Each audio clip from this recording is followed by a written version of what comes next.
Je pense que tout le monde est rentré. Non?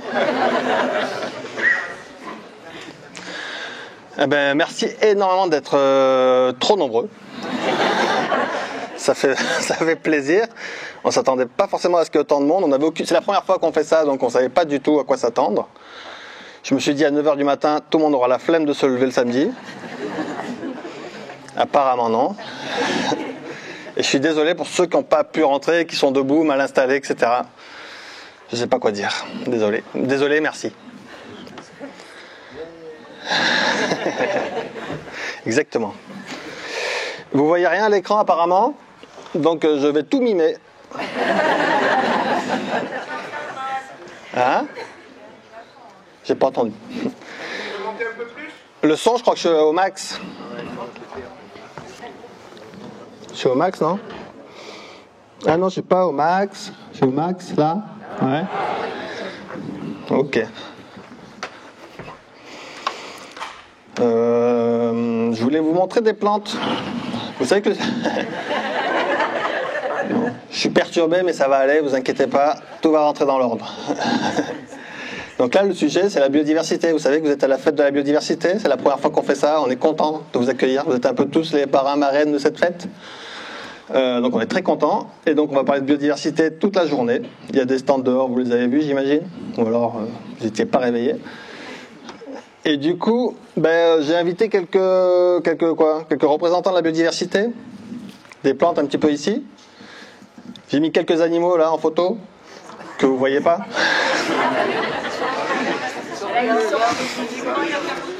Ah, ça va. De temps en temps, ça va se mettre en veille, y a pas de panique.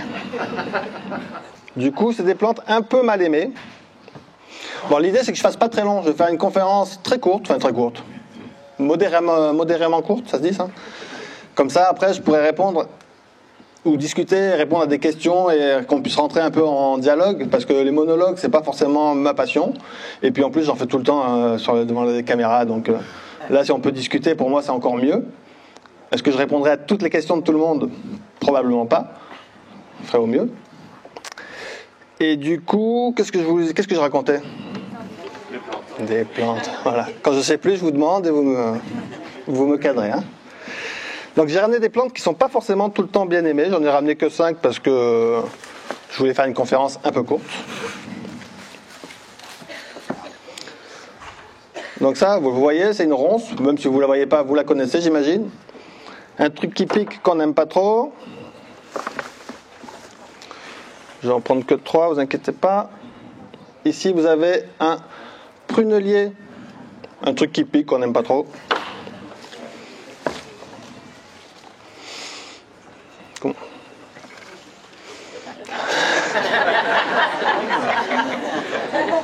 De l'ortie, truc qui pique, qu'on n'aime pas trop. Et je vais prendre celui-là, ça pique pas ça. Et ça, c'est un lierre, un truc qui pique pas, mais qu'on n'aime pas trop. Du coup, il y a plein de choses qu'on pourrait dire sur ces plantes, hein. Évidemment, je ne vais pas dire tout ce qu'on peut dire sur ces plantes. L'ortie, c'est comestible, plein de protéines, plein de fer, on fait des purins, on fait des tonnes de trucs avec les orties, les ronces, on mange les fruits. Même les prunelles, on peut en faire aussi comme des petites olives qu'on met dans de l'eau salée, on étoffe ça, on fait comme des petites olives, vu qu'en Corrèze, les oliviers, ça galère un peu. On peut faire des petites prunelles. Juste pour dire qu'en Corrèze, nous, on est un des pays de la pomme, entre autres, des vaches, des prairies et aussi des pommes. Et du coup, il y a un truc tout bête auquel on ne pense pas, c'est que si on n'a pas ces 4 plantes-là que j'ai nommées, il y a des chances qu'on ait absolument 0 pomme. Et ça, on n'y pense pas, et souvent, on se bat contre ces plantes-là parce qu'on veut planter du pommier. Ça peut être des poiriers, des conéaciers, vous choisissez les arbres que vous aimez. Et du coup, on a des fruits. Mais s'il n'y avait pas ces plantes-là, probablement que vous auriez absolument 0 fruit, ou qu'on aurait absolument 0 fruit. C'est le niveau du connecteur. Du quoi? C'est le niveau du connecteur sur l'ampli. Ah. 1, 2, 3. Ça fait un coude, le fil fait un coude. Et là, c'est bien? Ah oui, oui. Merci. Hein? Vous êtes... voilà.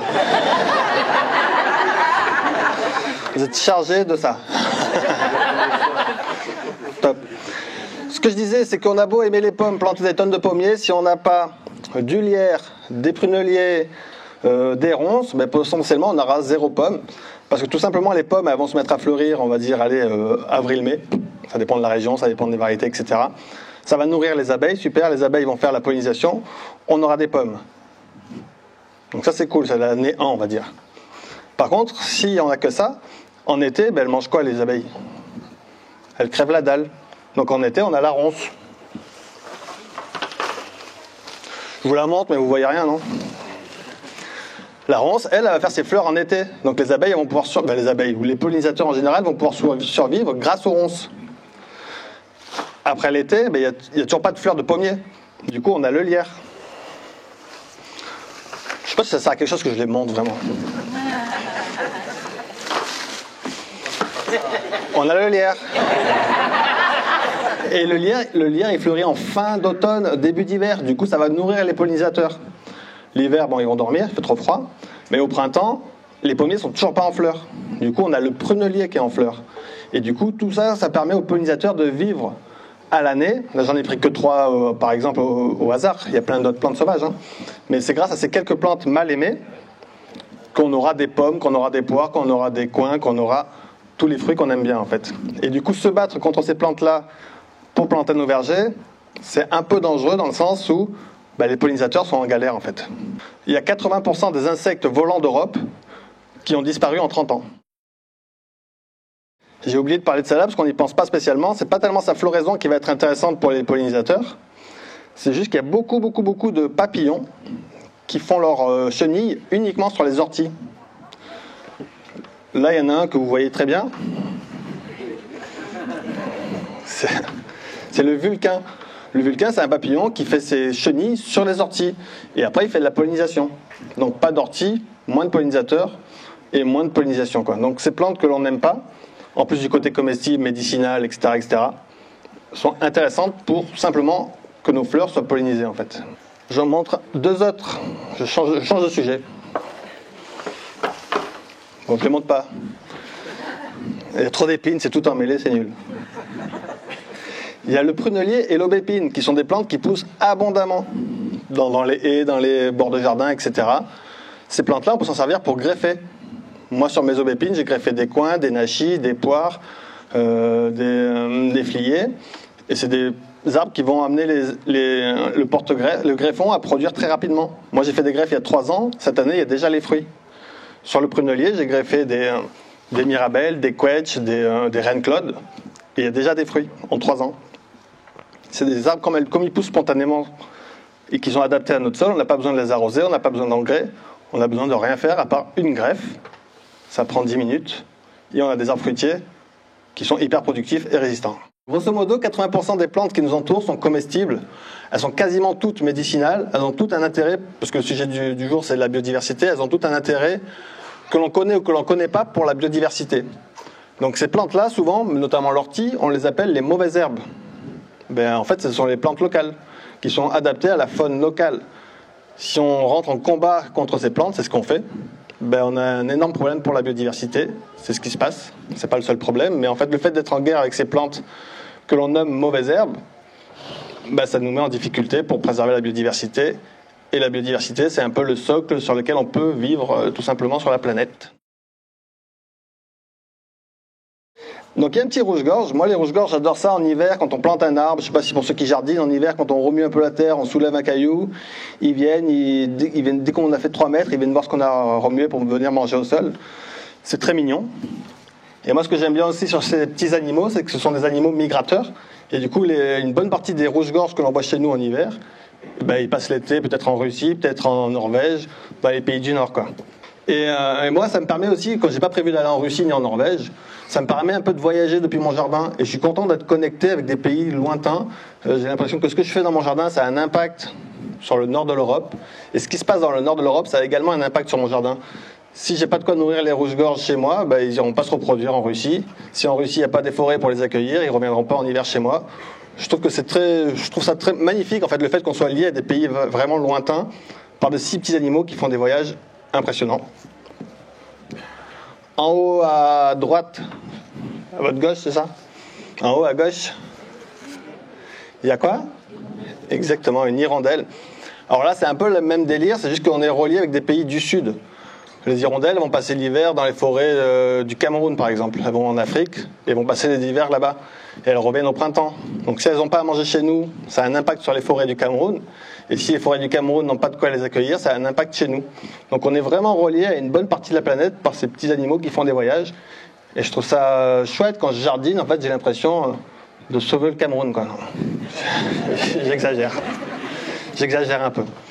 Mais en tout cas, je trouve ça beau d'être relié par des si petits animaux. Et les oiseaux, on pense souvent aux oiseaux migrateurs, mais des migrateurs qui commençaient les migrations bien avant les oiseaux, il y en a plein. Un des premiers migrateurs, c'est la libellule, qu'on ne voit pas en hiver, mais qui partent dans le sud. Et là, le petit papillon que vous voyez très bien, le vulcain, dont j'ai parlé tout à l'heure avec les orties, lui, pareil, l'hiver, il part dans le sud de l'Espagne, au Maroc, au soleil, quoi.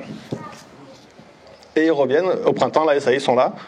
Et je trouve ça fou que des si tout petits animaux soient capables de faire des migrations. Moi, je trouve ça merveilleux et ça a un côté, on est tous reliés en fait. Et si on est reliés avec des pays aussi lointains, il y a des grandes chances que nous tous ici dans cette salle, nos jardins soient reliés par des rouges-gorges, par des papillons, par des libellules, par des animaux en fait. Et donc, plus on sera nombreux à faire des petites actions dans nos petits jardins qui peuvent paraître parfois quasiment insignifiantes, vu qu'on est nombreux et bien répartis sur le territoire, ça a un impact en fait colossal.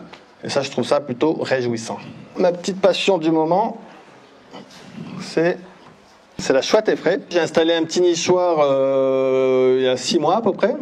Parce qu'en fait, des chouettes effraies, il y en a partout qui cherchent des nichoirs. Elles ont un problème d'habitat.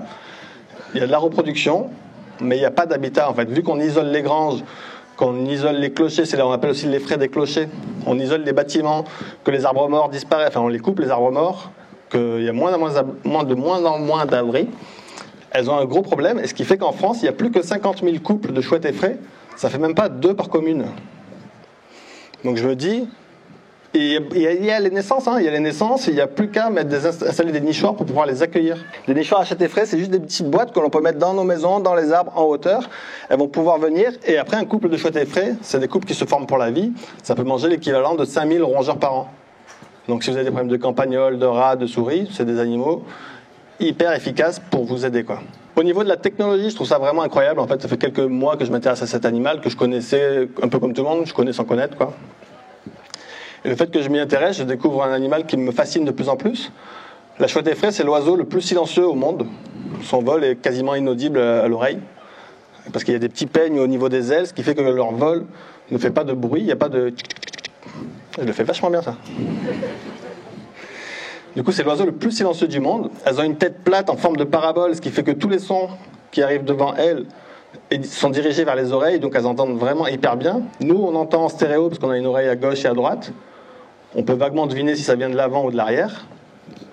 Mais elles ont une oreille à gauche, une oreille à droite, une qui est légèrement au-dessus et en arrière, ce qui fait qu'elles ont une écoute en 3 dimensions assez parfaite. C'est-à-dire que là, elles entendent un bruit et savent exactement où se trouve l'animal. Comme nous, on voit en 3D, elles entendent en 3D et c'est assez impressionnant. Enfin, moi, ça m'impressionne. Elles ont des yeux tellement gros qu'elles ne peuvent pas les bouger dans leur... Vous voyez, on peut tourner les yeux à gauche à droite. Vous savez le faire, ça? À gauche à droite. Tout le monde sait le faire? Mais elles ne savent pas le faire. Elles sont obligées de tourner la tête en permanence parce que leurs yeux, comme ils ont besoin de voir un peu dans l'obscurité, c'est des yeux incapables de bouger. Elles tournent la tête. Ça se trouve, ça vous intéresse pas du tout ce que je raconte, mais je vais continuer. On l'appelle également la dame blanche, la chouette effraie. Voilà, on voit c'est blanc du coup. On l'appelle la dame blanche parce que son ventre est blanc et le dessous de ses ailes est blanc. Et il y a des études qui étudient, des chercheurs qui étudient les rapaces. Et on sait que les rapaces ont des difficultés à chasser dans les nuits de pleine lune ou quand la lune est très grande parce que c'est très lumineux. Et du coup, les rongeurs les voient. Et on se dit la chouette effraie elle est blanche, c'est encore plus nul, quoi, parce qu'elle on la voit hyper bien. Mais en fait, en faisant des études, ils se sont rendus compte que les chouettes effraies blanches, parce qu'elles sont pas toutes blanches, il y en a qui sont marrons, bref. Les chouettes effraies blanches sont les meilleures chasseuses les jours de pleine lune, en fait. Parce qu'elles adoptent une technique où, comme vous voyez bien, elles se mettent face à la lune, elles plongent sur leur proie, elles ouvrent leurs ailes et leur torse blanc qui est exposé à la lune, ça reflète, ça éblouit, un peu comme les lapins qu'on croise sur la route, là. Quand ils sont éblouis par les phares, ils sont immobilisés pendant quelques secondes. Elles font la même technique, elles éblouissent leur proie pendant quelques secondes et elles n'ont qu'à cueillir, récolter leurs petits rongeurs, quoi.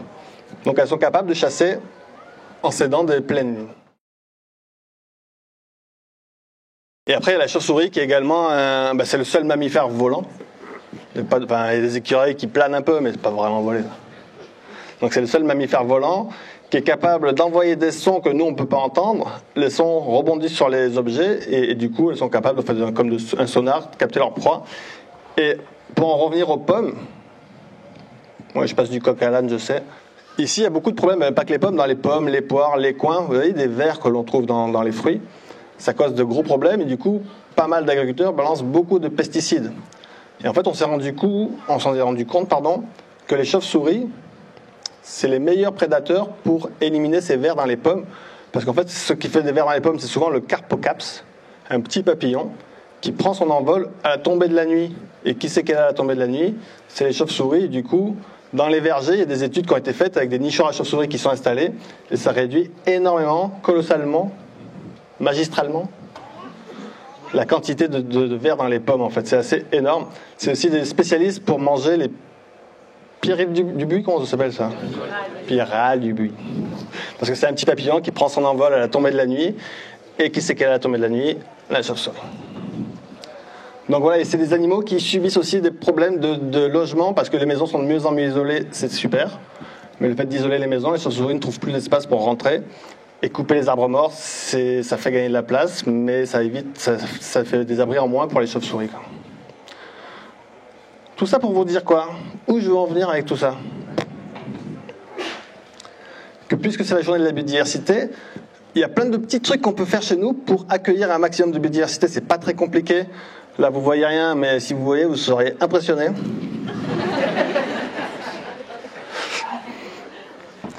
Là, il y a une bûche avec des trous. Une bûche avec des trous, ça va attirer des abeilles solitaires. Souvent, quand on pense aux abeilles, on imagine les ruches avec le miel, etc. Ça, c'est une seule espèce. En Europe, il y a 1000 espèces et toutes les 999 autres sont des abeilles solitaires. Et du coup, c'est elles qui font le plus gros de la pollinisation. C'est pas les abeilles dans les ruches, elles font de la pollinisation, mais c'est pas elles qui font le plus gros de la pollinisation chez les abeilles déjà. C'est les abeilles solitaires. Et du coup, juste une bûche avec des trous que l'on installe dans notre jardin, les abeilles vont venir s'installer, elles vont boucher les trous et on aura des abeilles solitaires dans notre jardin qui feront la pollinisation. Là, il y a des nichoirs à oiseaux. Je ne détaille pas les nichoirs à oiseaux, juste le fait que les animaux, si je détaille. Les oiseaux galèrent, en fait, comment on coupe les arbres morts, mais c'est toujours les mêmes sujets quasiment. Hein. Vu qu'on coupe les arbres morts, pas d'abri pour les oiseaux. Du coup, des nichoirs à mésanges, c'est très facile à installer dans son jardin. Ça va permettre d'avoir des oiseaux qui trouveront des logements et qui vont vous aider à jardiner. Il y a un nichoir à perce-oreille. Le perce-oreille, c'est souvent mal aimé. C'est juste un pot qu'on peut suspendre dans un arbre.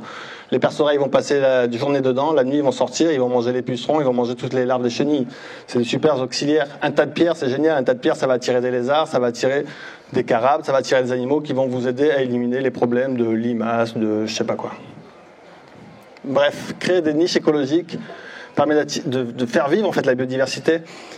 Là, je parle des avantages que ça nous apporte, mais en réalité, je trouve dommage qu'on veuille trouver toujours des avantages pour vouloir préserver la biodiversité. Moi, je trouve que juste le fait que ces animaux soient présents, existants, on devrait se donner l'effort de les laisser vivre en fait. Parce que c'est pas juste qu'ils disparaissent, c'est vrai qu'on parle de la disparition, mais pour moi, c'est pas une disparition, c'est qu'on est en train de tout faire pour les éliminer en fait. Vu qu'on détruit tous les biotopes, ils sont pas en train de disparaître de façon naturelle, on peut rien y faire. En fait, c'est toutes nos actions qui font qu'on est en train de les exterminer. Du coup, je trouve important de se poser la question de nos actions et essayer de faire des efforts pour les accueillir. Et même si on croit qu'ils servent à rien, souvent c'est faux, ils ont souvent 1000 utilités que l'on ne connaît même pas, quoi. Là, il y a écrit une phrase. Eh oui. C'est impressionnant. C'est bien mignon les oiseaux et les petits papillons, mais, car il y a un mais, c'est vrai que nous, c'est toujours des animaux qu'on veut protéger, ceux-là. Les papillons, les hérissons, les oisillons. Bon là j'ai fait une blague, mais comme vous ne voyez pas, j'ai mis c'est bien mignon et les animaux qui sont en dessous, ils ont mignon dans leur nom d'animaux. Et le troglodyte mignon. Et le canard mignon. Mais si on les connaît pas, ça marche pas, et si on voit rien, ça marche pas en fait. C'est des blagues que je me fais à moi-même et que je me marre.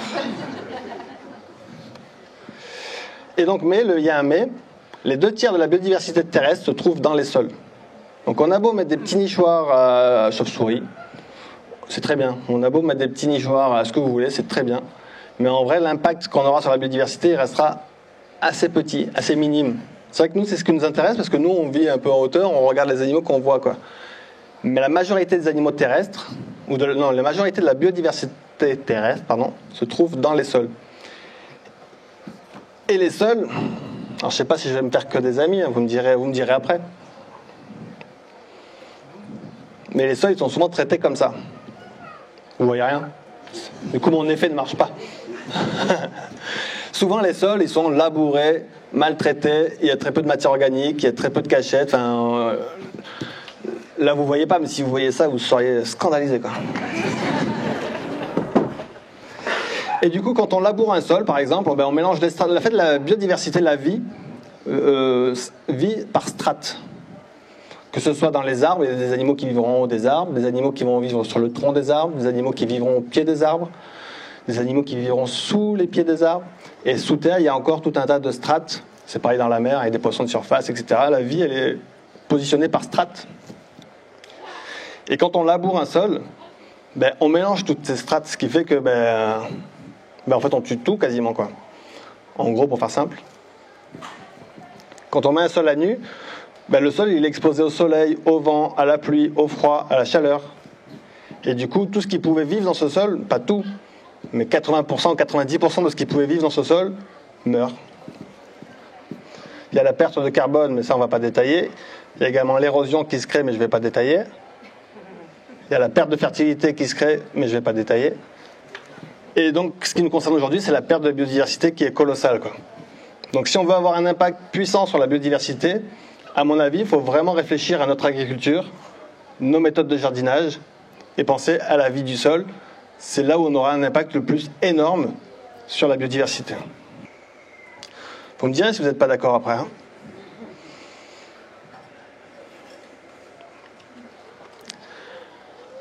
Du coup, pour jardiner avec la biodiversité, moi ce que je fais, chacun fait bien ce qu'il veut, mais moi ce que je fais, c'est que je fais zéro labour en fait. Je ne travaille jamais ma terre. C'est les vers de terre qui font le boulot. Les vers de terre, c'est des champions pour aérer, mélanger, faire le travail du tracteur. C'est vraiment des champions, les vers de terre. Donc je ne travaille jamais ma terre et je produis plein de légumes, plein de fruits, etc. sans jamais avoir à retourner ma terre et à la travailler grâce aux petits vers de terre, aux cloportes, aux champignons, etc. Je ne fais jamais de traitement, donc j'invite tout le monde à essayer de réfléchir au traitement et de ne pas en faire si possible. Parce que même si c'est des traitements biologiques, un insecticide qui soit biologique ou non, il tue les insectes. Un fongicide biologique ou non, il tue les champignons. Et un herbicide biologique ou non, ça tue les végétaux. Donc moi, j'utilise jamais de traitement. Si on veut préserver la biodiversité, il est vraiment important de ne pas utiliser de traitement. Après, il y a traitement et traitement, hein. Et j'ai mis favoriser la couverture du sol. Un sol toujours couvert, ça permet d'avoir des abris pour cette biodiversité. J'ai marqué la présence de racines. Parce qu'un sol qui n'a pas de racines, c'est un peu comme une forêt qui n'aurait pas d'arbres. Ça n'a pas de sens. Une forêt, c'est pas une forêt. Et je trouve qu'un sol sans racines, c'est un peu pareil en fait. Nous, on ne se rend pas vraiment compte parce qu'on est à l'extérieur, on ne voit pas vraiment ce qui se passe sous terre. Mais si on pouvait voir ce qui se passe dans le sol, en fait, ça serait des racines à perte de vue. Et nous, dans nos jardins, souvent labourés, souvent désherbés, souvent nettoyés, il n'y a quasiment pas de racines. Et les racines, en fait, c'est des biotopes. Comme des arbres qu'on verrait en l'air, c'est un biotope hallucinant. Les racines, c'est pareil sous terre avec un biotope hallucinant. Donc le simple fait de laisser ce qu'on appelle une mauvaise herbe, une herbe, une plante, on a un biotope colossal qui se trouve sous cette plante. On voit un petit peu ce qui se passe à l'extérieur, mais c'est beaucoup moins que ce qui se passe en dessous. Donc, si je pouvais vous inviter, ça serait vous inviter à essayer de préserver un maximum des herbes sauvages, les mauvaises herbes. Alors, je ne dis pas pour autant que je les enlève jamais, hein. Il y a plein d'endroits où j'enlève les herbes sauvages. Mais j'essaye dans mon jardin d'en favoriser un maximum, quoi. Et là, je vais finir mon petit monologue. Après, je répondrai. J'ai aucune idée de l'heure. Vous avez l'heure, vous ? 9h35. C'est parfait. Merci beaucoup. J'aime bien finir avec les mal-aimés. Alors souvent, j'essaye de changer un peu les mal-aimés. Là, vous voyez rien, mais bon. Ouais, fourmis, renards, bien ouais. Moustique, ouais. Moustique, je le garde souvent parce que c'est vraiment, je crois, un des pires mal-aimés. Ou un des les plus mal-aimés, non ? Ah, j'ai pas mis les tiques, tiens. Ouais, c'est vrai, c'est vrai. Bon, je peux pas tous les mettre, il y en a tellement des mal aimés. J'en ai mis quelques-uns, là, et je change régulièrement. Donc là, j'ai mis effectivement les fourmis, une araignée, un moustique, j'ai mis le lierre, et j'ai mis un petit renard.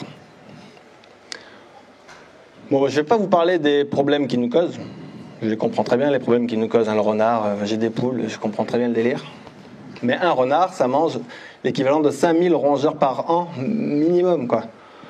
Et donc, si vous avez des problèmes de campagnols, de rats, de souris, ben, les renards, c'est vraiment, c'est même grâce à eux si on n'est pas envahi en permanence par ces rongeurs, quoi. S'il n'y avait pas de renards, ben, on serait... là, il y aurait des rats et des souris partout, quoi. Peut-être j'exagère. Donc c'est vraiment un animal hyper utile et qui est encore traité comme un nuisible, qui est encore tué. Il y a encore dans des régions des battues, ouais, des grosses battues dans le but de les éliminer, de les exterminer. Ils sont hyper malins, donc on a du mal à les exterminer. C'est grâce à ça qu'ils sont toujours là. Mais c'est des animaux hyper utiles, hyper importants. J'ai mis la fourmi parce que la fourmi, souvent, on comprend pas à quoi ça sert. C'est petit, ça fait que n'importe quoi. En fait, ça fait pas que n'importe quoi. Ça aère le sol, ça distribue, ça disperse les semences. Donc ça, bon, ok, c'est moyen. C'est moyen ou c'est bien? Je sais pas. Moi, je trouve ça bien. Après, on pourrait trouver ça moyen. Il y a des papillons qui dépendent totalement des fourmis pour survivre. Il y a un papillon qui s'appelle l'azuré, que vous connaissez peut-être, un papillon bleu. Lui, s'il n'y a pas de fourmis, il ne peut pas vivre, en fait. Il fait ses chenilles au sol. Elle sécrète une hormone qui ressemble aux hormones de la reine des fourmis. Les fourmis la prennent, la mettent dans la fourmilière, à l'abri, au chaud, protégée des prédateurs. Et du coup, elle n'est pas élevée, mais elle est protégée par les fourmis. Et après, quand elle veut sortir, elle ressort et elle est un papillon. S'il n'y avait pas de fourmis, ce papillon azuré, il n'existerait plus, quoi. Donc, en fait, tout est vraiment hyper imbriqué. Les fourmis, on n'y pense pas forcément, mais les fourmis, c'est un prédateur des limaces. Les fourmis mangent les œufs de limaces. C'est pas le plus grand prédateur des limaces, mais les fourmis, elles vont manger tout ce qu'elles trouvent, et si elles trouvent des œufs de limaces, elles vont les bouffer, elles vont manger les sauterelles. S'il n'y avait pas de bestioles pour manger les sauterelles, on serait infesté de sauterelles. Avec les rats, les sauterelles, ça serait la galère. Donc, grâce aux fourmis, ça bouffe les chenilles, ça bouffe... En fait, les fourmis, elles passent leur temps à protéger vos plantes. Alors, c'est vrai que des fois, elles créent des problématiques, mais 99% de leur vie, c'est protéger vos végétaux, les végétaux. Franchement, les fourmis, c'est des animaux hyper utiles. Si on les enlevait, à mon avis, ça serait la galère. J'ai mis le moustique. Alors pourquoi je mets le moustique? Parce que je crois que c'est le pire. Avec la tique, j'ai oublié. Prochaine fois, je fais ça. Le moustique, déjà, ce qu'il faut savoir, c'est que les femelles de certaines espèces qui nous piquent. L'immense majorité des moustiques, ils n'en ont rien à faire de nous. Ça ne les intéresse pas, les humains, ou même les autres mammifères, ça ne les intéresse pas. C'est juste les femelles de certaines espèces qui vont nous piquer pour pouvoir faire des petits. Et le reste du temps, les mâles, ils font de la pollinisation. C'est des pollinisateurs, les moustiques. Ils servent aussi à nourrir les hirondelles, ils servent à nourrir tout un tas d'animaux qui, sans les moustiques, disparaîtraient, parce que les moustiques sont présents sur des longues périodes, ils sont nombreux, donc ça nourrit beaucoup d'animaux. Sans ces moustiques, les animaux disparaîtraient. La pollinisation serait moins bien faite. Et j'aime bien dire, pas de moustiques, pas de chocolat. Je ne sais pas si vous connaissez ça. Parce qu'en fait, le seul pollinisateur du cacao, c'est les moustiques. Donc pas de moustiques, pas de chocolat. Et là, du coup, on se dit, ah ouais, d'accord, c'est quand même vachement bien les moustiques. Hop. J'interviens un petit peu dans cette vidéo pour faire une précision. Alors effectivement, la phrase « pas de moustiques, pas de chocolat » est très sympa, ça donne envie de protéger les moustiques. Et lorsque je faisais des recherches il y a quelques années sur cette information, effectivement, on trouvait tout le temps que c'était que les moustiques qui faisaient la pollinisation des cacaos.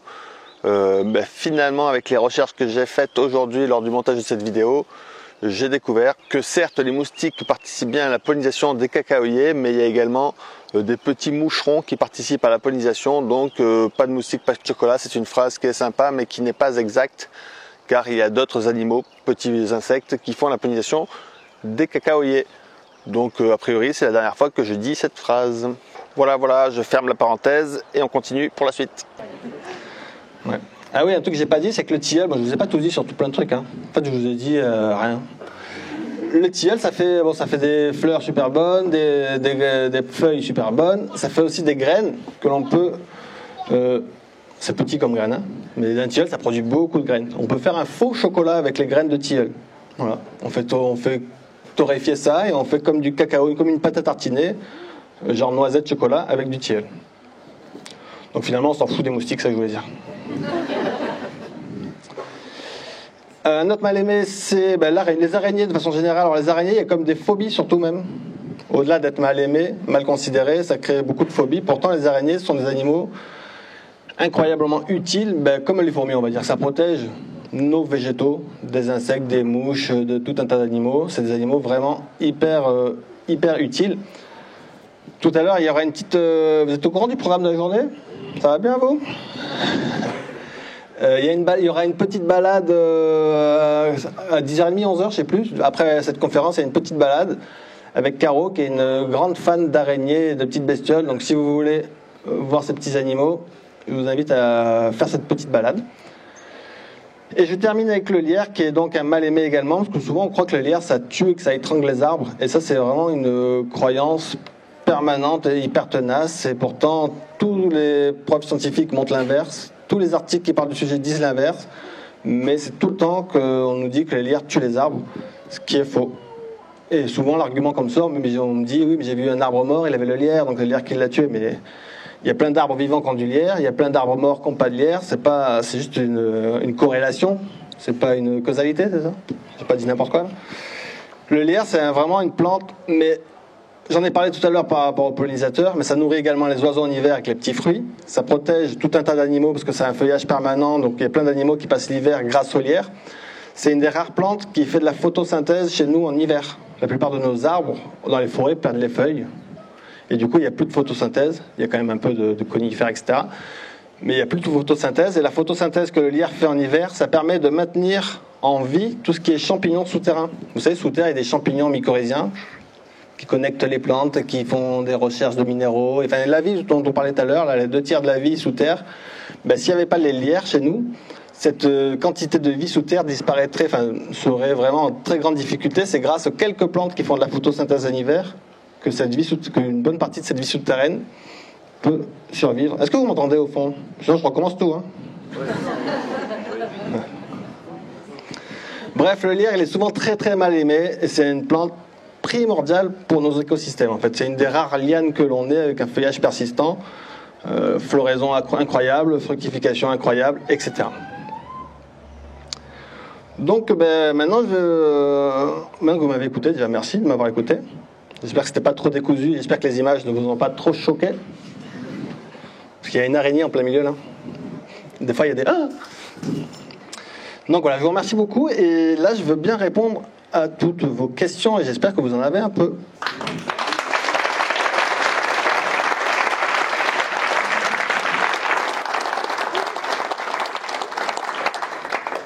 Est-ce que vous avez des questions? Est-ce que quelqu'un a une question? Moi je réponds, ouais.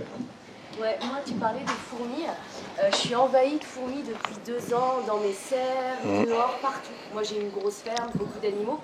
Et sauf que là, au niveau de mon jardin, j'en galère. Et donc tu disais, oui, on va les laisser, je les laisse, mais j'en peux plus. Ouais. Alors je répète la question pour les gens du fond. Je vais essayer de répéter. Donc là, en gros, beaucoup de fourmis dans un jardin? Ouais. C'est la galère, un gros bazar, c'est ça? Ouais. Bon, la problématique, il y a plusieurs problématiques, c'est qu'on met souvent tous ces animaux dans le même panier. Donc de quelles fourmis on parle? Et ça, je sais que c'est pas évident, parce que même moi, j'y connais rien en fourmis. Mais par exemple, il y a des fourmis invasives qui sont problématiques, qui n'existaient pas en Europe et qui sont là et qui maintenant causent des gros problèmes. Donc, ce serait déjà intéressant de savoir quelles fourmis. Bon, ça c'est une première question, une première réflexion à avoir. La deuxième chose, il y a des plantes qui sont un peu répulsives. Je ne sais pas si tu as essayé les tanésies ou les purins de tanésie. C'est assez répulsif pour les fourmis. Donc avant tes cultures ou pendant tes cultures, tu peux cultiver un peu de tanésie et faire un peu des purins de tanésie. C'est juste un répulsif. Après, si c'est une fourmilière qui est déjà implantée... J'en ai partout, des fourmilières. C'est ça. En fait, si la fourmilière est déjà implantée, c'est pas parce que tu mets un peu de tanésie, ils vont dire chouette, elle nous parfume, quoi. Mais après, on peut se dire, ok, là j'ai un problème, je me permets de greliner, de remuer la zone pour créer un gros chaos, un coup de pied dans la fourmilière, créer un gros chaos, la majorité va mourir. Et là, à partir de là, tu mets de la tanésie, tu t'implantes, tu laisses les fourmis dans un coin, tu ne vas pas exterminer toutes tes fourmis. Mais effectivement, si tu as une zone où tu veux qu'elles soient productives pour faire des semis de carottes, tu sèmes tes carottes dans les fourmis, elles vont dire merci, quoi. Donc effectivement, moi je m'interdis pas dans des endroits, j'ai des zones de culture surélevées, les fourmilières elles s'installent là, c'est ma zone de culture que j'ai travaillé pour la faire comme ça. Je me prive pas de les enlever de cet endroit-là, elles vont se casser, on va aller ailleurs et basta, quoi. Je me dis pas, je ne dois jamais rien tuer, quoi. Je tue des fourmis, je tue des plantes, je tue des limaces. Qu'est-ce que je tue? Je passe ma vie à tuer des trucs, mais en même temps, je me dis, ok, je suis en train de faire ça pour cette action à cet endroit-là, mais est-ce que mon biotope global est plutôt sympa pour ces animaux, quoi. Voilà. La marque de café? Ben, pourquoi pas. Aucune idée si ça marche vraiment. La Tanaisie, ça marche bien, je trouve, parce que moi, j'avais un endroit où j'avais des fourmis qui revenaient chaque année. J'ai fait ce que j'ai dit pour les faire chasser. J'ai planté une grosse Tanaisie qui a pris beaucoup de place, et là, il y a vraiment plus de fourmis. Je peux rien cultiver parce que j'ai une Tanaisie, mais... mais bon. Voilà. Bon, mais j'en fais une petite parenthèse parce que lors de la conférence, j'avais pas trop trouvé de prédateurs des fourmis, mais effectivement, il y en a énormément, que ce soit les lézards, des pics, des merles, des étourneaux, des geais, des grenouilles, même des crapauds également, des carabes, des guêpes, des menthes religieuses, des araignées. Enfin bon, il y en a vraiment beaucoup des prédateurs des fourmis. Et donc, ben voilà. Mais c'est passionnant les fourmis, il y a un système de démocratie chez les fourmis, c'est un monde de ouf. C'est comme les abeilles. Exactement. Donc sinon t'arrêtes de cultiver, t'étudies les fourmis et ça marche aussi. Je sais pas si je réponds à la question, mais en tout cas je donne mon avis, quoi. Oui, je veux bien. Oui. Ouais. Donc là la question c'est une mare à canards. Les canards foutent le bordel dans la mare, quoi. Ouais. Moi je distingue les mares à canards et les mares de biodiversité. Une mare à canards, ben, c'est une mare à canards. C'est-à-dire qu'effectivement, ils vont manger beaucoup de végétaux. Bon, après, ils ne mangent pas les iris, ils ne mangent pas les massettes. Les déracines, juste, ils les mangent pas. Ok. Alors, une fois que c'est... Ils les mangent, mais ils les... Ok, ben une fois que c'est implanté, ils ne pourront pas les déraciner. Je pense que c'est des jeunes. Une fois que c'est enraciné, pour l'arracher, même avec la bêche, tu galères, quoi.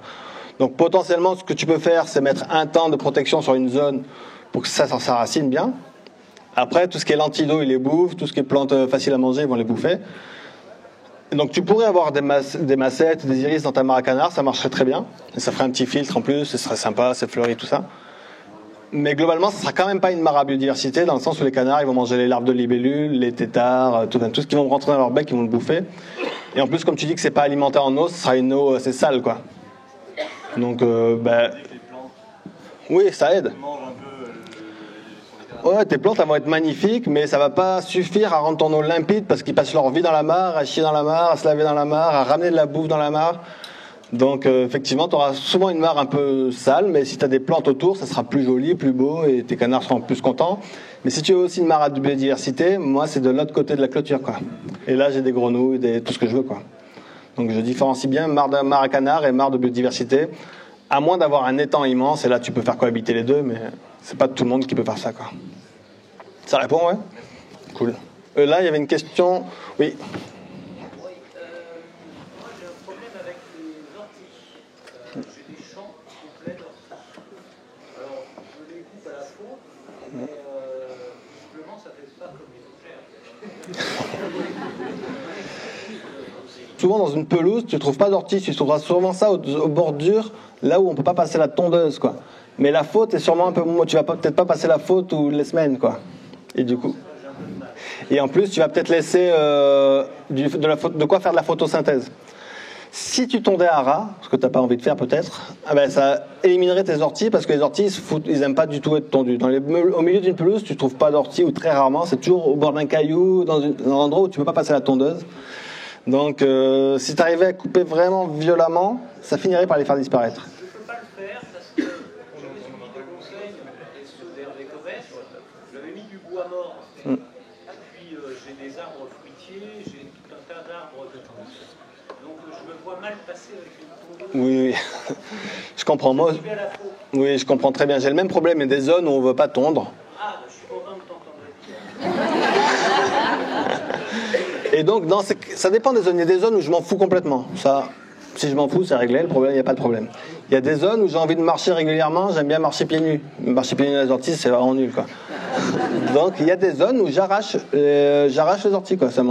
Certaines zones, c'est pas nombreux. Dans le potager, par exemple. Dans le potager, j'ai des bordures où j'avais mis un caillou ou un tas de bois. L'ortie s'est installée là. Comme j'ai mis du fumier de mes chevaux, l'ortie pousse bien. Donc il y a des endroits où j'arrache des orties, mais j'ai pas des hectares arrachés, j'ai au pied de quelques zones comme ça que j'arrache. Sinon je les laisse. En fait, tu pourrais, je ne sais pas si c'est possible dans ton cas de figure, les laisser tout le temps et juste au moment où tu vas faire ta récolte de je sais pas quoi, avoir fauché une semaine avant, quoi. Comme ça tu peux rentrer dans ton champ. En vrai, si tu as des bottes, tu rentres dans ton champ dans les orties, hein, mais... Non mais en fait, c'est un problème que ça ne l'est pas, c'est-à-dire que l'avantage de ces orties, c'est que ça se met très bien à la peau, ça fait la glace, je vois la différence, ça fait 3-4 ans déjà, donc j'ai une couche de terre très facile, plus basse, pour ça, je ne peux pas presser plus, c'est là que se délasser, etc. Demande à chaque fois de l'entretien. Ouais. Donc là, le truc, c'est que les orties, en fait, ça ne crée pas de problème, sauf pour se déplacer, quoi. Ben, tu peux faucher juste là où tu te déplaces et laisser le reste partout ailleurs, et ça sera effectivement génial pour ta biodiversité, pour ton sol, etc. S'il n'y a pas de problème, il ne faut pas en chercher. Parce que c'est vraiment top les orties. Moi, il y a plein d'endroits où je laisse les orties. En plus, il y a même une succession végétale qui fait qu'ils finissent par disparaître parce qu'après, j'ai des pruneliers qui s'installent, qui chassent les orties. Donc, c'est intéressant à observer. Si c'est pas un problème, il ne faut pas en chercher de problème. Et après, il y a les zones où tu piétines. Moi, je sais que les endroits où je marche tout le temps, il n'y a pas d'orties qui poussent, quoi.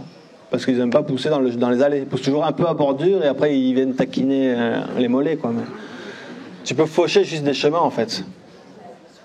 Ou tondre des chemins si tu as envie Si c'est un chemin, ça n'a pas besoin d'être une zone hyper recouverte de broyats, etc.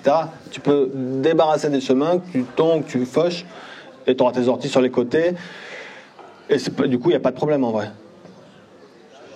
En fait, c'est super. Tu as trop de la chance. Non, mais je comprends très bien que des fois aussi, il y a aussi, je sais pas si tu l'as pas mentionné, mais aussi des fois le côté esthétique, où moi je sais que quand les gens viennent chez moi, si je leur montre un champ d'orties, ils vont dire, ah ouais, ça a l'air nul un peu. Alors que si c'est un peu plus propre, les gens disent, ah ouais, ça a l'air génial. Alors que finalement, c'est moins bien quand c'est propre. Mais je sais pas si c'est un problème que toi tu rencontres. Alors tu t'en fous. Il y avait une petite question, tu avais une question devant, non? Moi, c'est la même question que monsieur, mais pour le rumex. On a une série qui a envahi le rumex. C'est très compliqué à gérer entre les arbres fruitiers. Comment le gérer en sachant que la succession végétale fait qu'il se développe de plus en plus voilà. Alors, il se développe de plus en plus, ça dépend du sol. Hein. Il faut souvent un sol gorgé de matière organique ou hydromorphe. Tu dois avoir un sol un peu peut-être gorgé d'eau ou de matière organique ou un peu trop compacté ou je ne sais quelle problématique. Mais ils ne poussent pas dans tous les contextes. Il faut quand même un contexte favorable à leur croissance. Moi, mon expérience personnelle, c'est que sur 2 terrains que j'ai eus, sur lesquels j'étais propriétaire, j'ai absolument jamais rien fait contre les rumex. À part si c'est dans le potager, je les arrache. Bon, voilà. Mais au niveau des arbres, au niveau des allées, au niveau des zones où je m'en fous, je les ai toujours laissés. Et ils ont toujours fini par régresser très très fortement. Pourtant, j'avais une zone marécageuse dans le Var, hydromorphe, blindée de rumex. Tout le monde me disait... tu vas te emmerder tout le temps avec ces rumex. Le rumex, si on tasse le sol, si on fait plein d'actions, il va être toujours là de plus en plus. Si on laisse le sol se décompacter, il va avoir tendance à régresser. Surtout si le sol se draine un petit peu. Moi, j'ai fait aussi un système de mares, ce qui fait que les zones où ils étaient très présents sont un peu mieux drainées maintenant. Mais il y a des mares à la place, donc j'ai changé en fait. Au lieu que l'eau soit répartie de façon homogène, j'ai un peu asséché certaines zones pour faire des points d'eau. Et du coup, ils ont vraiment régressé. J'en ai toujours un petit peu, mais franchement, c'est de façon très anecdotique. Ça me pose aucun problème. Donc voilà, moi, sur mes 2 terrains, ça a été la même chose. On m'a toujours dit, les rumex, ça va être le bordel, ça va t'envahir, tu pourras jamais t'en sortir. Sur mes 2 terrains, ils ont très, très, très, très fortement régressé. J'ai des photos du terrain ici, où la première année, c'était blindé de rumex, quoi. Et là, on en trouve 4-5 par-ci par-là, et j'ai absolument rien fait. J'ai laissé grainer, j'ai laissé tout faire, hein. Parce que j'avais pas le temps de m'occuper de 4 hectares. Donc voilà. Ça marche comme réponse ou tu n'es pas d'accord? Ok. Mais c'est vrai que souvent on a peur du rumex, mais il n'est pas si... C'est un très bon dépolluant aussi. Il capte les métaux lourds qu'il accumule. Après, il accumule dans ses feuilles, donc ça retourne au sol. Mais... Et c'est une super plante aussi si on met ça au pied des arbres. Enfin, s'il est au pied des arbres, pas le mettre. S'il est au pied des arbres, souvent les fourmis élèvent les pucerons sur les rumex plutôt que sur l'arbre. Et du coup, parfois, d'avoir 3 rumex au pied d'un cerisier fait que notre cerisier aura moins de pucerons élevés par les fourmis dans ce cerisier. Donc ça peut être un allié, parce que les fourmis adorent élever les pucerons sur les rumex. Là, il y avait j'essaye de me rappeler des... Ouais, pardon.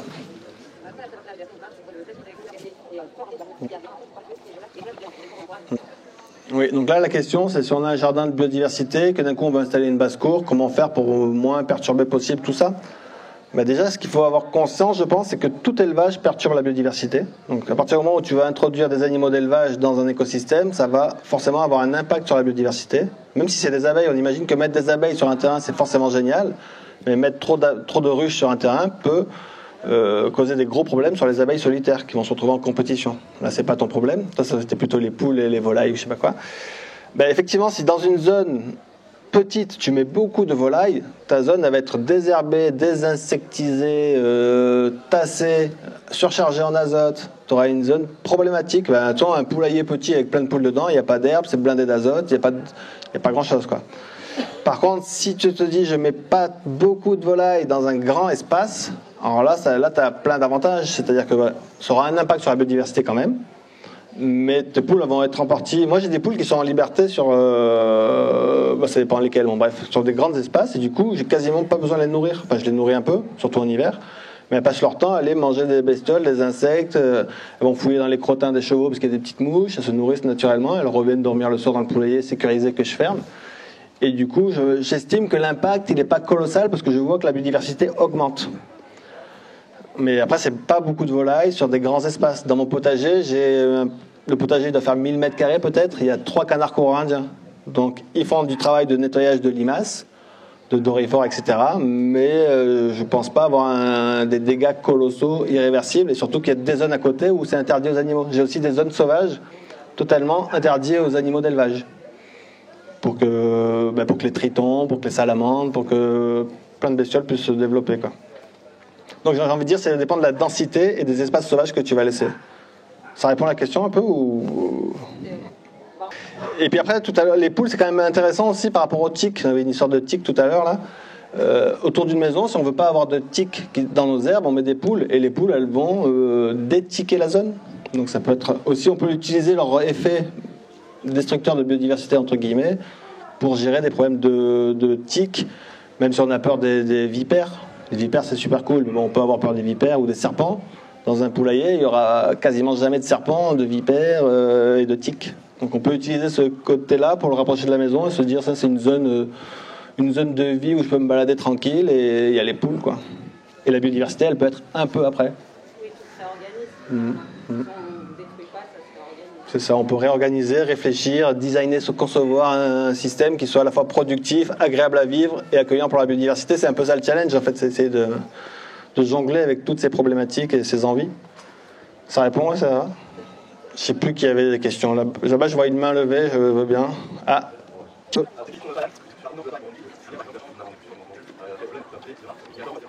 Donc là, la question, c'est sur l'origine du paillage, champs chimiques et tout ça, quoi. Déjà, faire venir de la matière organique d'une autre parcelle chez soi, c'est déjà une première problématique, dans le sens où ça a consommé du pétrole, ça a induit la culture de céréales, etc. Donc le meilleur paillage, c'est celui-là qui va être produit sur notre terrain. Déjà, ça, c'est une première info à se garder en tête. Si on a des fougères, au top, on a du paillage local qui sera sans traitement chimique, du coup. Mais je pense que ta question, c'est pas vraiment ça. Ta question, c'est est-ce que tu vas ramener des pesticides dans ton jardin? Donc la réponse, c'est oui. Si tu achètes de la paille traitée avec des produits, tu ramèneras de ce traitement dans ton jardin. Donc oui. Donc autant s'orienter vers des pailles biologiques ou des trucs comme ça. Après, il faut quand même se dire que ça va attirer des champignons. Et comme on sait que les champignons, c'est vraiment des super nettoyeurs de pesticides. Enfin, en tout cas, ils décomposent les molécules des molécules chimiques qui ont été faites par les humains. Les champignons sont capables de les défaire et de rendre ça naturel, on va dire. Et du coup, voilà, tu fais de pailler ton jardin, ça va attirer les champignons qui vont avoir un effet puissant pour la dépollution. Mais après, quitte à ramener de la paille, autant viser des matériaux sans traitement, quoi. Et si possible, faire le truc le plus local possible. Donc si tu as des haies à tailler, tu broies tes haies, tu les fous dans ton jardin. Si tu as des fougères, tu prends ça, tu tonds ta pelouse, tu mets ça, des feuilles mortes. Le plus local possible et le moins de pesticides possible. Mais après, on fait au mieux avec ce qu'on a et tout ça, quoi. Je sais pas à qui de boutique. Allez, d'accord. Ah non, je vérifiais qu'il n'était pas 10h30. Et il n'est pas 10h30 ? Ok. Ben, du coup. J'ai une question. Pour la protection des arbres fruitiers, est-ce que tu as testé des techniques contre les chevreuils pour éviter qu'ils se grattent dessus, quelque chose d'efficace? Ouais. Donc là, la question, c'est pour protéger les arbres fruitiers contre les chevreuils. Qu'est-ce que j'ai expérimenté ? Alors moi, j'ai la chance, j'ai planté plusieurs milliers d'arbres fruitiers. J'ai de la chance que les chevreuils me fassent des dégâts que dans certaines zones assez reculées. Ça représente peut-être même pas 5% de mes arbres qui ont été embêtés par les chevreuils. Donc j'ai pas ressenti le besoin de faire grand-chose. C'est une première chose. Mais il y a quand même une zone où là, cette zone, elle est vraiment chevreuilleuse. Et du coup, j'ai des arbres qui se font à chaque fois bouffer l'écorce, c'est régulier. Donc là, j'ai fait un truc qui a l'air de très bien marcher, c'est que je fais des greffes en hauteur sur des aubépines ou des pruneliers. J'ai l'impression que les chevreuils ne s'intéressent absolument pas aux aubépines surtout. Et du coup, je greffe à une hauteur au-dessus du... C'est souvent vers là, l'attaque, elle est toujours dans cette zone-là, jamais au-dessus, quoi, parce que le chevreuil, il n'est pas en train de... Et du coup, je fais des greffes en hauteur sur des aubépines. J'ai mis tous les fruitiers qu'on peut greffer sur aubépines à hauteur. Ça me fait des fruitiers qui sont indemnes de toute attaque. Voilà. Après, sur la globalité de mon jardin, je fais pas grand-chose et je trouve que les dégâts sont tellement minimes que je me suis pas embêté. Voilà. Sur aubépine, ouais. Aubépine, ça va être nachi, poire, coin, nèfle. J'en oublie? Bon. Pas tous. Mais ce que je viens de dire, c'est sûr. Et après, sur prunelier, tu vas mettre surtout tout ce qui est prunier. Donc ça va être quetch, mirabelle, reine-claude et je sais pas quoi. Mais tu peux même expérimenter d'autres trucs qui marchent mais moins bien. C'est ça, abricot, tout ça, mais ça marche moins bien. Et voilà. Il y a un gars qui s'appelle Maurice Chaudière, le greffeur fou, on l'appelle. Et donc lui, il a listé énormément de ses expérimentations. Et il y a un livre qui s'appelle La forêt fruitière, je crois, de Maurice Chaudière. Et donc lui, il greffe même des oliviers sur les frênes, enfin tout un tas, des châtaigniers sur des chênes. Et il a des résultats intéressants. Oui, je ne sais pas si j'avais répété la question, vous avez tout compris? Ok. Est-ce que tu pourrais donner Faire une mare. Faire des tas de pierres et des tas de bois. Tas de pierres, tas de bois, mare. Mettre un arbre peut-être? Mettre un peu de la 3 dimensions? Ah oui, pardon. La question c'était comment est-ce qu'on peut favoriser la biodiversité dans un petit jardin sans ne pas tondre et autre que les nichoirs. Donc j'ai dit tas de pierres, tas de bois, arbres, mare. C'est ça? Et pas de pesticides évidemment. Nanani, nanana. Ça va, ça répond? Et après les nichoirs, il faut y aller, hein, des petites bûches trouées, ça mange pas de pain comme on dit. Ouais. Oui.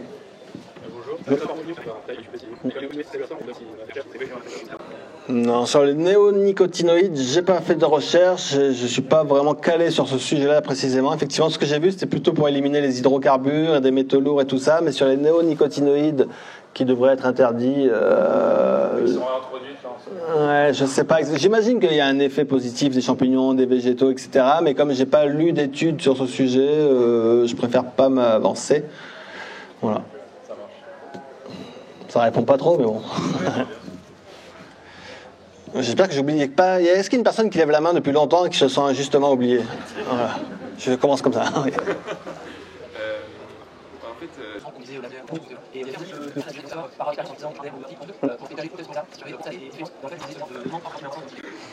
Ok, donc là c'est sur les purins et les traitements. En gros, la question, est-ce que j'ai remarqué des effets positifs de tel ou tel traitement? C'est un peu la question.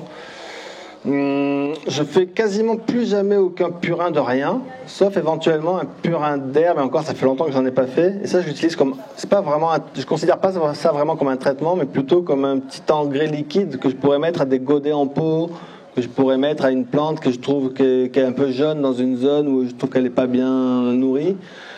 Un purin d'herbe, je trouve ça hyper efficace. En gros, l'herbe verte elle est pleine d'azote, on fait un purin. L'azote, en gros, ça se dissout dans l'eau via une fermentation, bref. Et du coup, quand on arrose notre plante avec ça, on lui donne un petit coup d'engrais rapide. Et ça va l'aider sur le moment. Mais par contre, à long terme, je pense que c'est beaucoup plus efficace de créer un sol vivant, fertile, sans avoir à penser au purin. Donc moi, je fais quasiment plus... En fait, je crois que depuis que je suis en Corrèze, ça doit faire peut-être 8 ans que j'ai plus fait un seul purin pour rien du tout. Dans le Var, quand j'étais maraîcher, je vendais des légumes, etc. Je faisais des purins d'ortie, purins de prêle, purins d'ail, je faisais plein de purins. Et je trouvais que les effets, ils étaient très limités. Et en plus, je trouvais que je travaillais beaucoup pour faire des purins. Et qu'il y avait des plantes qui étaient naturellement résistantes. Et donc, quasiment la première année, je me suis dit, je ne fais plus jamais de purin. Je prends les plantes résistantes et c'est elles que je multiplie et je fais les semences. Et donc, je me suis vite orienté sur le fait de faire mes propres semences, des plantes résistantes aux maladies. Et là, je trouve que l'effet il est pérenne. C'est-à-dire que c'est un travail que tu fais une fois, mais tes plantes elles sont de plus en plus résistantes année après année. Alors que si tu dois soigner tes plantes chaque année avec des purins de ceci, des traitements à cela, j'ai l'impression que tu as toujours le même problème qui va rester présent. Alors voilà, je dirais le purin d'herbe comme petit coup de pouce sur un moment donné, des plantes en godet où elles jaunissent parce que ça fait trop longtemps qu'elles sont dans le godet, pourquoi pas, ça marche quoi. Mais pour soigner des maladies, je fais plus jamais aucun traitement sur rien du tout quoi. Ouais, ça répond un peu au truc. Après, comme je disais, pourquoi pas, si on a un problème de punaise, pourquoi pas faire un purin d'ail, c'est ça que j'ai dit tout à l'heure. Il n'y a rien de méchant à faire ça, mais moi je le fais pas. Je fais pas. Et je prends une petite dernière question. Personne ne la prendre, c'est ça? Ah, allez, ben... Tu n'es pas trop déçu, Damien? De vous? Tu nous as parlé de biodiversité, de la favoriser en tout, et toutes les questions ont été comment on les tue? Les fourmis, qui ont détruit les punaises, qui ont détruit les fougères, qui ont détruit les limaces, qui ont détruit les trucs, ça va quand même?